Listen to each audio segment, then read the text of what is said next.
Step 5, industry power and profitability. The standard model that you would find in business school is Porter's 5 forces, so you can look that up if you want to get more information. And we're looking for key success factors within the context of power and profitability for your business. Okay, when you see this model, if you do look it up elsewhere, it will look a bit like this. In the center, the green bit, we have the market competition. And there will be people in your market, in the market that you're either in or thinking of entering, that dominate the power and the profitability. So there'll be 2, 3, I don't know, maybe more major players. Have a look at how they are dominating the market and how they are making their money.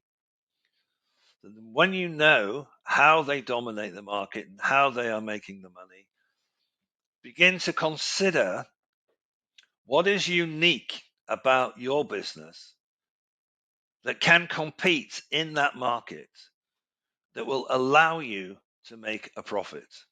There are a number of ways of making a profit. It could be that the people who dominate the market are low-cost providers and they can do it on price. It could be that the people who are dominating the market are offering a differentiated service. And it's a differentiated service which is very difficult to replicate and take market share from. So what are the key success factors that allow the major players in that green section, the market competition, to exert their power and make a profit? Then you've got other forces which are acting on the market, and there are 4 in this model. The supply chain. How does the supply chain influence the market competition and the dynamics of power and profitability? You know, if there's a raw material that you need, is it in good supply? Or are there groups of people across the other side of the world that control the supply of your raw material? That's an example. If you're a buyer, if you look at the buyer's market, if you're business to business, they're going to be businesses buying. They're going to be business buyers. If you're business to consumer, they're going to be consumers buying. So what is the relative power of the buying groups that you're selling to that affect your power and the profitability of your business in the market? A good example of retail groups is a good example. There are a number of very large retail groups that affect the profitability that you can actually achieve in your business if retail groups are important to you. There will be other buying groups that you need to be aware of, and there will be consumer markets which are fiercely competitive. So have a look at what the key success factors are. Then there are two other forces operating on the market. There are substitutes. Can your service be substituted by something else? So if you're selling cars, can it be substituted by other forms of transport?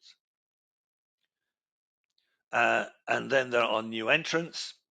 That is, who could come from the left field and from nowhere, apparently from nowhere, enter your market and affect the power dynamics?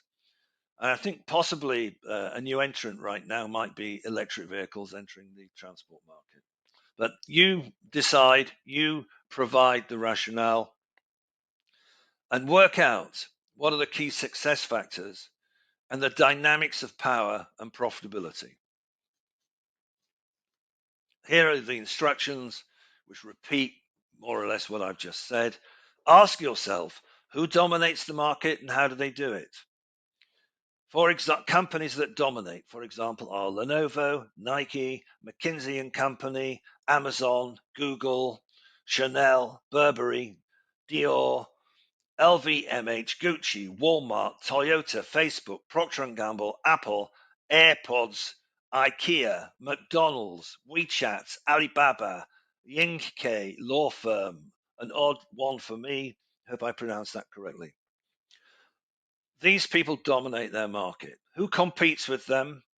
Who supplies them? Who buys their products or services?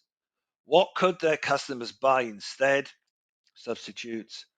Who else wants to enter the industry? New entrants. What factors are essential to being a successful player in the industry? Key success factors. Who's got the power and the profitability in the industry? Okay, now you're looking for key success factors going forward, that is, into the future. So there'll be a set of information for now, but there's really a set of information for the future. And strategy is going to be concerned with the future. So what are the key success factors? Find 3. If you have something that's unique, there will be 3. And if you can't find 3 key success factors, you probably ought not to be doing what you're thinking of doing. Thank you.